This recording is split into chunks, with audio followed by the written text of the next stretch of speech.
1. You will hear a conversation between Cindy and Bob. First, you have some time to look at questions 1 to 10.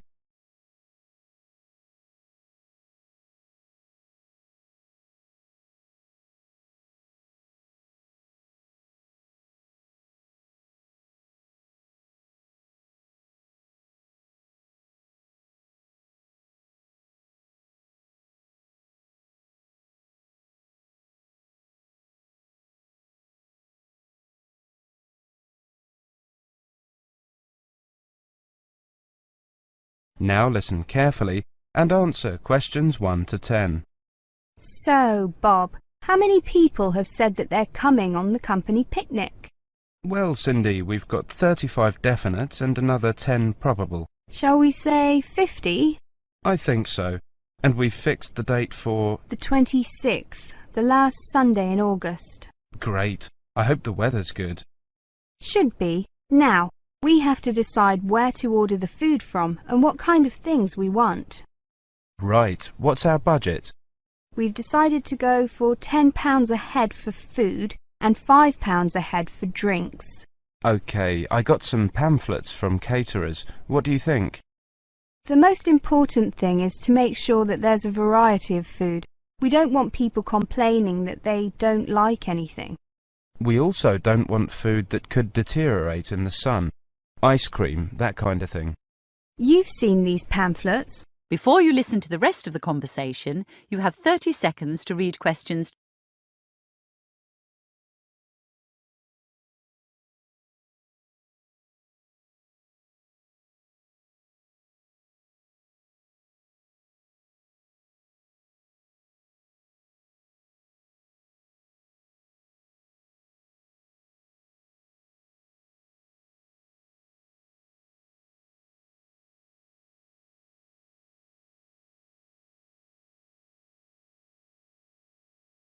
What do you think? Well, I thought Paris Kitchen looked good. The price almost exactly meets our budget, and they seem to have a good variety. I don't know. A friend of mine used them for her company and wasn't impressed. Really? What exactly didn't she like? Well, the food. She said the food was good, but not quite the variety they'd expected. The drinks included some wine, which was apparently not very good. Oh, well, perhaps we need to consider this one, company caterers. Looks a bit pricey. Mind you, I've heard that they are very good. Let me check the price. Yes, £12 a head for food. That's more than our budget. Do you think we could get a discount? Let's see if it says anything in the pamphlet. Yes, they do offer a discount for groups of more than 30. 10%. Does that help us? 10% off £12. It's still more than we budgeted for. Hey, look at this one. Celebrations. It's a new company. I asked a few people about them, but no one has any ideas. Well, let's see. £9 a head for food and £5 a head for drinks. That's fine. What kind of food do they have? It says here that they just provide cold meals for picnics. Well, that's okay. And they include vegetarian dishes. We do have some vegetarians to take into consideration. Well, it looks good to me. The only problem is their lack of experience. I mean, it's a bit of a risk, isn't it? Yes, if the food's no good, we'll look incompetent. Ah, look here. It says that we can visit their premises and try some of the dishes they offer. You mean we might get a free lunch? Shall we call them and arrange to go and see them? OK, which day? How about tomorrow? No, we've got that meeting. The day after tomorrow, Thursday. Good. Time? 11? Good. Right, what's their phone number? 28653479. We also need to ask them whether they can deliver straight to the picnic site, don't we? Yes, I don't think that'll be a problem though. I mean, it's on the outskirts of the city, but it's not too far away. Does the price include delivery? It doesn't say, but the other companies include it, so they should. If they don't, our budget still allows us to pay a small fee. That is the end of part 1. You now have half a minute to check your answers.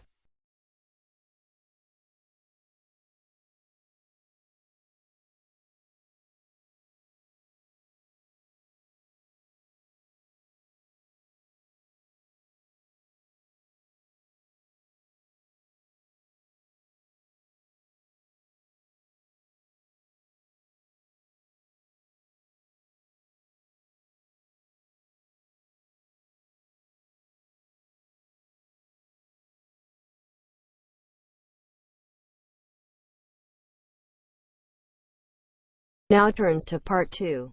Part 2. You will hear a presentation on advice on legal matters. First, you have some time to look at questions 11 to 20.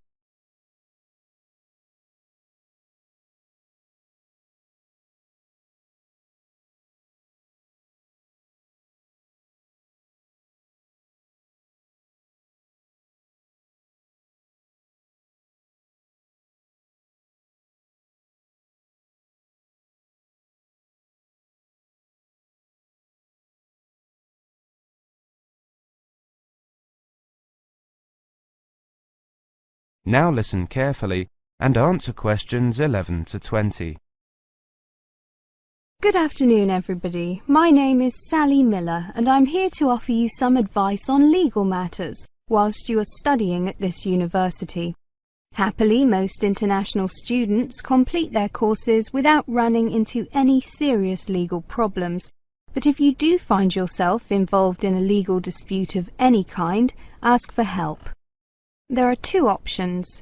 First, contact the students' union or welfare officer.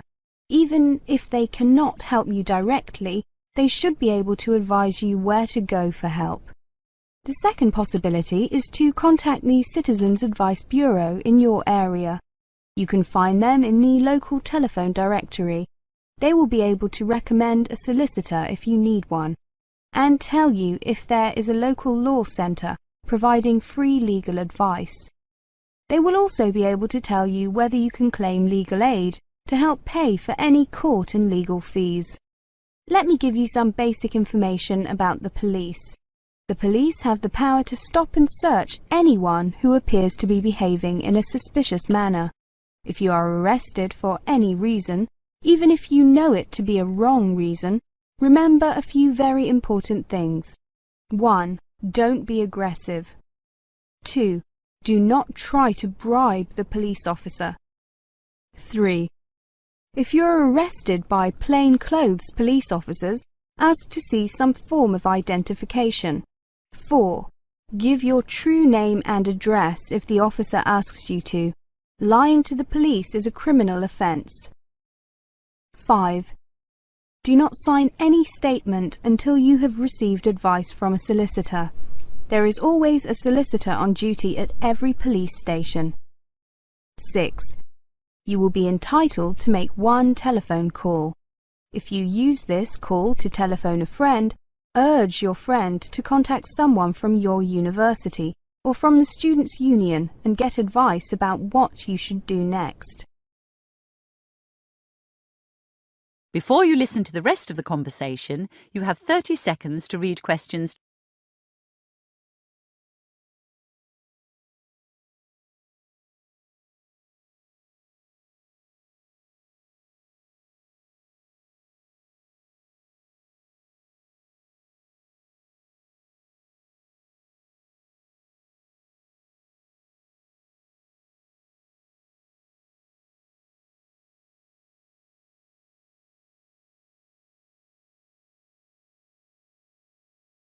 Remember, obey the local laws. The laws here may not be quite the same as in your own country. Here are a few examples of actions that are illegal here. It is against the law to possess offensive weapons. For example, knives, guns, chemical sprays used for personal defense. Even women are not allowed to carry sprays or other deterrents to protect themselves against possible assault, except for rape alarms. Possess or supply hard or soft drugs. Disturb the peace. This is called disorderly conduct. This means that you can be arrested for being too noisy or rowdy. A few words about drinking. In this country, it is perfectly acceptable for adults to drink alcohol in moderate amounts. For many people, drinking is an established part of their social life. Going out for a drink is how they relax or spend time with friends. If you go to a party or visit people at home in the evening, your host will probably offer you a drink. Often a lot of university social life can revolve around drinking, especially for undergraduates. Do not be surprised if people arrange to meet in a bar, or if events are held in a pub. But you are not obliged to drink alcohol if you do not want to, even if you are in a pub or at a party where everyone else is drinking. You can always ask for a non-alcoholic drink instead. And if you feel uncomfortable going to places that serve alcohol, explain this to your friends. There are lots of other places where you can meet. If you do choose to drink, remember that you should never drive a motor vehicle after drinking alcohol. It is dangerous, and the police can impose serious penalties on you. Also, remember that being drunk in public is not acceptable either, and the police can arrest you for it. Drugs and alcohol can cause serious problems. Let me repeat that in this country it is illegal to use drugs, except under medical supervision. But if you do use illegal drugs and you develop a problem, there are organizations you can contact. Contact your students' union or your student councillor. Anyone over 18 years old can legally buy and consume alcoholic drinks in this country. But if you think you might be drinking too much, get help and advice from your student counsellor or your doctor. Again, there are special organisations that can help you with drug and alcohol problems. Contact them. That is the end of part 2. You now have half a minute to check your answers.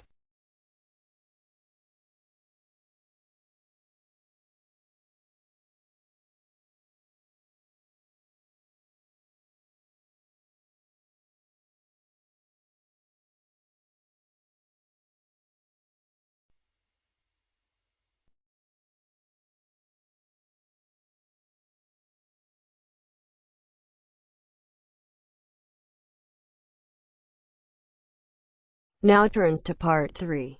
Part 3. You will hear a museum director talking to several student interns, explaining their internship duties at the museum. First, you have some time to look at questions 21 to 25.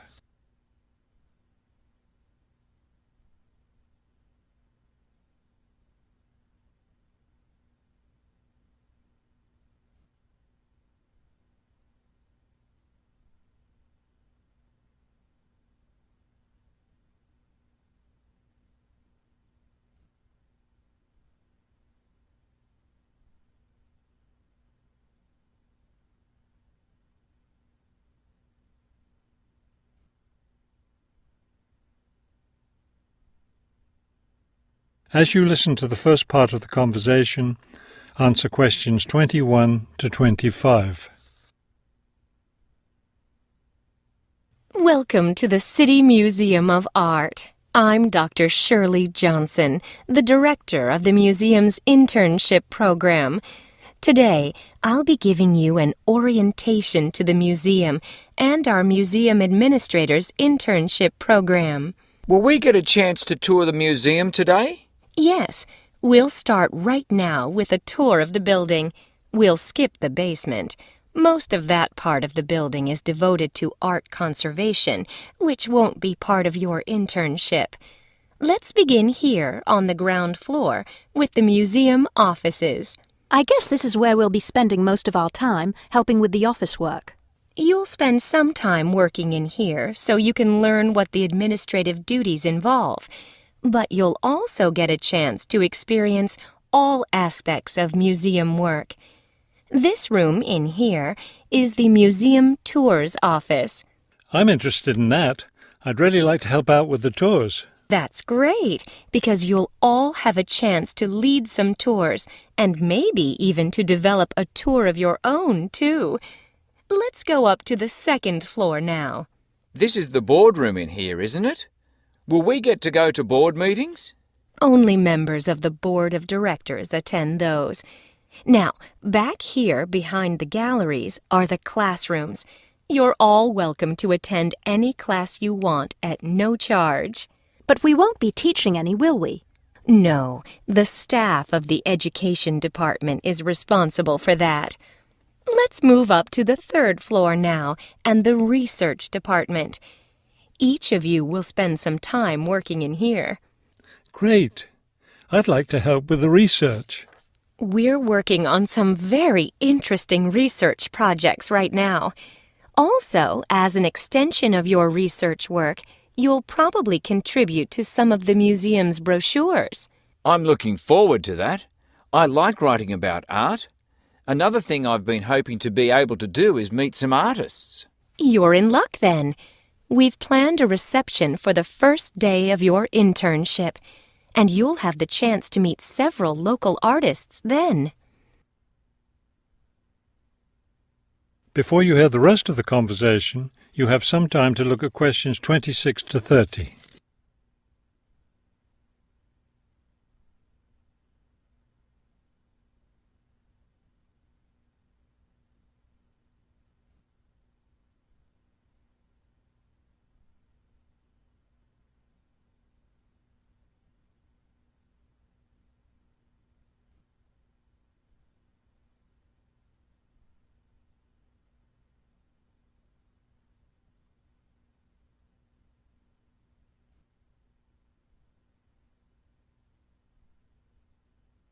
Now listen and answer questions 26 to 30.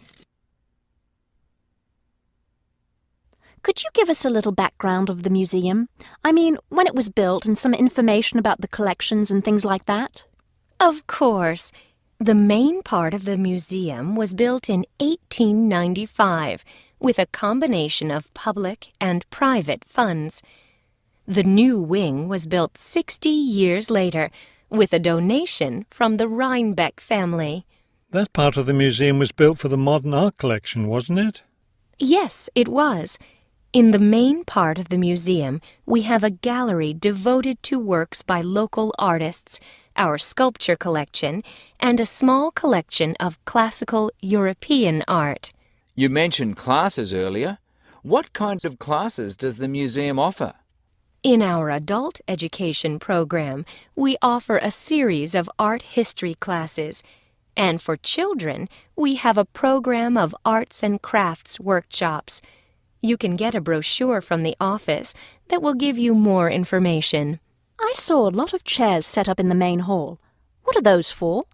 Those are there for tonight's musical performance. We offer a weekly concert series during the fall and winter, and of course, all of you are welcome to attend. Now, if there are no more questions, let's step into my office and I'll show you your schedules.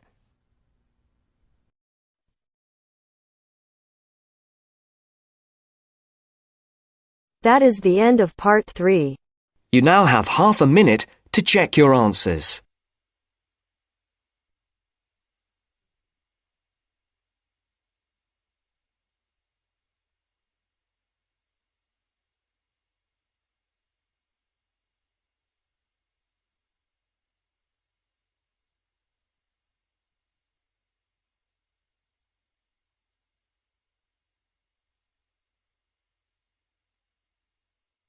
Now turns to part 4. Part 4.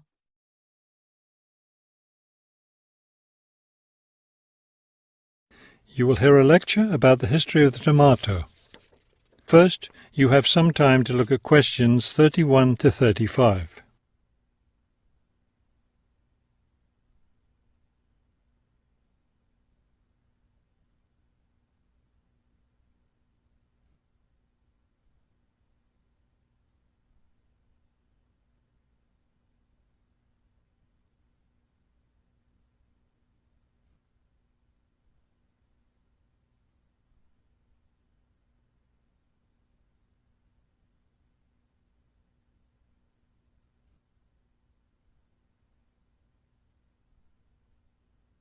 Now listen carefully and answer questions 31 to 35. The tomato is a popular vegetable, which figures in the cuisine of many countries around the world. It is particularly prominent in Italian cooking, but it was unknown in Europe until Spanish explorers brought it back from the Americas. The tomato originated in the highlands of Peru. From there, it eventually found its way to Mexico, where it was cultivated by the Aztecs. The Aztec tomato wasn't the large red vegetable we know today. Rather, it was small and yellow. When this small round fruit arrived in Italy, it was named golden apple for its bright yellow color. You'll notice I just called it a fruit. That's because a tomato is botanically a fruit, even though most everyone calls it a vegetable. The actual word tomato comes from the Aztec name for the vegetable, meaning plump thing. The tomato arrived in Europe in the 1500s and quickly became a popular food in Spain and Italy. In the late 1600s, the Italians began publishing recipes that used tomatoes. The British, however, had a different attitude toward the vegetable. It was grown as an ornamental plant in Britain in the 1600s, but it wasn't eaten because it was thought to be poisonous. It wasn't until the 1700s that tomatoes became part of the daily diet in Britain. Before you hear the rest of the talk, you have some time to look at questions 36 to 40.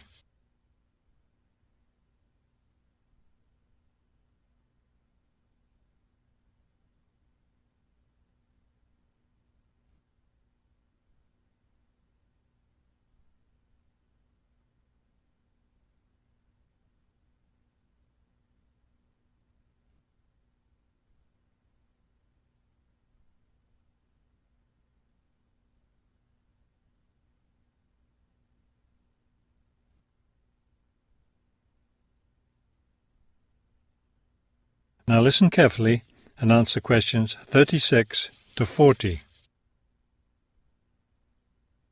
In the United States, tomatoes were also used as ornamental plants rather than as food for a long time. This attitude began to change in the 1800s. In 1806, a gardener's calendar mentioned that tomatoes could be used to improve the flavor of soups and other foods. Thomas Jefferson did much to enhance the tomato's reputation as a food. He first served tomatoes to visitors at his home in Virginia in 1809. Then in 1820, a man named Robert Gibbon Johnson decided it was time to discard once and for all the idea that tomatoes were poisonous. To prove his point, he ate 1 kilo of ripe red tomatoes in public. 2,000 people gathered to watch this feat, which took place on the steps of the courthouse in Salem, Massachusetts. Amazingly enough, Johnson survived this stunt. The popularity of the tomato as a food began growing rapidly. Soon people all around the country were eating tomatoes. By the 1830s, American newspapers and magazines were publishing thousands of tomato recipes. However, all those recipes involved using tomatoes in some cooked form. Tomato salads and sandwiches were still unknown. It wasn't until a century later, in the 1930s, that it became popular for people to eat raw tomatoes. That is the end of part 4.